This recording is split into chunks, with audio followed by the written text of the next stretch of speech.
Hi students, कैसे आप लोग। Welcome to my YouTube channel Vijay study centre Tandwa Mohammadabad. Dear students, आज के इस वीडियो में हम लोग पढ़ने वाले हैं प्रकाश का परावर्तन, रिफ्लेक्शन ऑफ लाइट। इसके पिछले वीडियो में हम लोग प्रकाश के परावर्तन एवं अपवर्तन से रिलेटेड जितने भी टर्म्स थे उसके बारे में हम लोग पढ़े थे। तो प्रकाश का परावर्तन क्या होता है, आज इसके बारे में हम लोग समझते हैं। देखिए, प्रकाश एक पारदर्शी माध्यम से हम लोग पीछे पढ़े थे ना कि होकर गुजर जाती है, यानी पूरा का पूरा प्रकाश उससे पार कर जाता है। तो प्रकाश का परावर्तन तभी होगा जब एक समतल पृष्ठ होगा, या जिसे हम लोग जिसको हम लोग बोलते हैं समतल दर्पण, प्लेन मिरर, जैसे हम लोग घर में चेहरा देखने के लिए यूज करते हैं ना, तो ऐसे दर्पण का हम लोग यूज करेंगे जिससे प्रकाश की किरण होकर आर पार न जाए। ठीक, तो आइए जानते हैं पहले कि प्रकाश का परावर्तन क्या होता है। देखिए, लिखा है जब कोई प्रकाश किसी समतल पृष्ठ पर आपतित होती है तो प्रकाश का अधिकांश भाग कुछ निश्चित नियमों का पालन करते हुए पुनः उसी माध्यम में वापस लौट जाती है। प्रकाश के इस समतल पृष्ठ से टकराकर उसी माध्यम में लौटने की प्रक्रिया को प्रकाश का परावर्तन कहते हैं। ठीक, मैंने इतना तो ये डिफिनीशन इसका बताया है, लेकिन आप इसको शॉर्टकट में कैसे बोल सकते हैं मैं बता रहा हूँ आपको।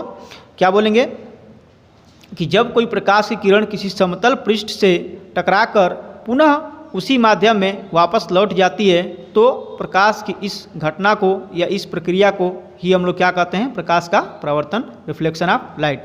अब ये फिगर में समझ लीजिए, थोड़ा देखिए कैसे हो रहा है। ये देखिए, ये मैंने एक समतल दर्पण ले लिया, ये समतल दर्पण है। समतल दर्पण क्या होता है, कोई भी आप जैसे मिरर लेंगे और उसकी एक तरफ पेंट किया होता है, कलई किया होता है ना, देखते हैं जो घर में जो हम लोग यूज करते हैं वो भी समतल दर्पण ही होता है। तो इस दर्पण को मैंने ले लिया और इस दर्पण पे एक किरण मैंने आपतित किया, इसको हम लोग बोलते हैं आपतित किरण। क्या बोलते हैं, आपतित किरण, इंसिडेंट रे। ठीक, अब ये किरण इस बिंदु पे आपतित हुई, इस बिंदु को हम लोग बोलते हैं आपतन बिंदु, पॉइंट ऑफ इंसिडेंस। अब ये किरण परावर्तन के बोले थे कुछ निश्चित नियमों का पालन करते हुए, तो परावर्तन के नियम का पालन करते हुए ये किरण परावर्तित हो जाएगी। देखिए, उसी माध्यम में, ये माध्यम एक अलग माध्यम है और एक दूसरा अलग माध्यम है। ठीक, तो देखिए उसी माध्यम में जा रही है ना, तो ये किरण क्या हो गई, परावर्तित हो गई। इसको हम लोग बोलेंगे परावर्तित किरण, रिफ्लेक्टेड रे। अब देखिए, और ये जो आपतन बिंदु है, इस बिंदु पर मैंने एक अभिलंब खींचा है, नॉर्मल, इसको हम लोग बोलते हैं नॉर्मल अभिलंब। ठीक, तो ये जो नियम का पालन करती है वो नियम अभी हम लोग आगे पढ़ेंगे। ठीक, कौन से नियम का पालन करके ये परावर्तित होती है। तो इसमें हम लोगों ने ये जान लिया कि इस किरण को क्या बोलेंगे, आपतित किरण, इस किरण को क्या बोलेंगे, परावर्तित किरण, और इस लाइन को क्या बोलेंगे, अभिलंब, नॉर्मल, और इस बिंदु को क्या बोलेंगे, आपतन बिंदु, पॉइंट ऑफ इंसिडेंस।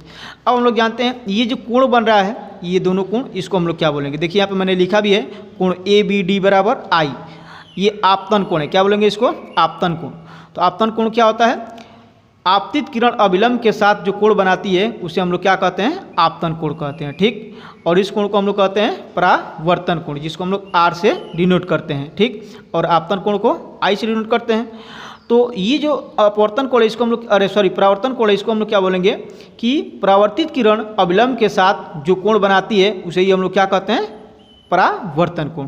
क्लियर हुआ। तो इसको हम लोग बोलेंगे आपतन कोण यानी कि एंगल ऑफ इंसिडेंस, और इसको हम बोलेंगे परावर्तन कोण यानी एंगल ऑफ रिफ्लेक्शन, रिफ्लेक्ट। तो ये टर्म्स हो गए जो इसमें यूज हुए हैं। अब ये जो नियम का पालन करती है उसके नियम के बारे में हम लोग पढ़ते हैं। तो इसमें यदि कोई भी दिक्कत होगा तो प्लीज़ कमेंट करके जरूर बताइएगा, मैं फिर से इसको समझाऊंगा। ठीक, हमको नहीं लग रहा है कि समझ में नहीं आया होगा, आपको क्लियर समझ आएगा। शॉर्टकट में क्या बोला है कि जब कोई प्रकाश की किरण किसी समतल पृष्ठ से टकराकर पुनः उसी माध्यम में वापस लौट जाती है तो इस घटना को या इस प्रक्रिया को हम लोग क्या बोलते हैं, प्रकाश का परावर्तन, रिफ्लेक्शन ऑफ लाइट। ठीक, तो आइए अब हम लोग परावर्तन के नियम के बारे में जानते हैं। तो परावर्तन के नियम क्या होते हैं। देखिए, परावर्तन जो प्रकाश की किरण आपतित होती है तो वो दो नियमों का पालन करते हुए ये पुनः उसी माध्यम में लौट जाती है, परावर्तित हो जाती है।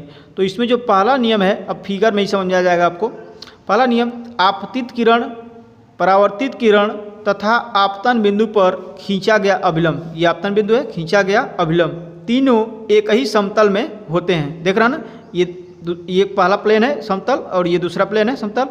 तो ये तीनों कहाँ पे हैं, एक ही प्लेन में है ना, तो हम लोग क्या बोलेंगे पहला नियम कि आपतित किरण, परावर्तित किरण तथा आपतन बिंदु पर खींचा गया अभिलंब तीनों एक ही तल में होते हैं। ठीक।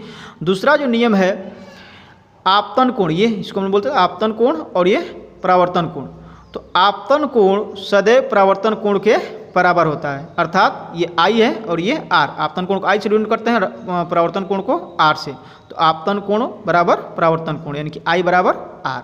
तो ये हो गया आपका परावर्तन के दो नियम। ठीक। तो आज की वीडियो में हम लोग बस ये जानेंगे कि प्रकाश का परावर्तन क्या होता है और परावर्तन के नियम दो होते हैं। ठीक। तो देखिए मैंने एक एक पॉइंट्स आपको क्लियर करूंगा एकदम बेसिक। और देखिए मैंने नोट्स ये इसलिए बना कर रखा है कि ताकि आप इस वीडियो को देखें तो आपकी थ्योरी भी कंप्लीट हो जाए और ये जो आपको समझाने वाला चीज़ है मैं वो भी समझा दूँ इस वीडियो में। तो इस तरह से आप एक अच्छे तरीके से नोट्स भी बनाइए और उसको डेली का डेली जितना पढ़ाया जा रहा है पढ़ते रहिए। यदि कोई भी कन्फ्यूजन होता है, प्रॉब्लम होता है तो कमेंट करके हमें ज़रूर बताइए कि सर ये प्रॉब्लम है, इसको फिर से समझाइए, तो मैं अगले वीडियो में इसको फिर से आपको समझाऊँगा। ठीक। और दूसरी चीज़, यदि वीडियो मेरी अच्छी लग रही है तो प्लीज़ लाइक कीजिए, शेयर कीजिए और मेरे चैनल को सब्सक्राइब कीजिए और बेल आइकन पे ऑल नोटिफिकेशन पे क्लिक करिए ताकि मेरे आने वाले वीडियोज़ की अपडेट्स और नोटिफिकेशन आपको समय समय पर मिलते रहें। ठीक। तो अपनी स्टडी को कंटिन्यू रखिए। तब तक के लिए thank you, all the best.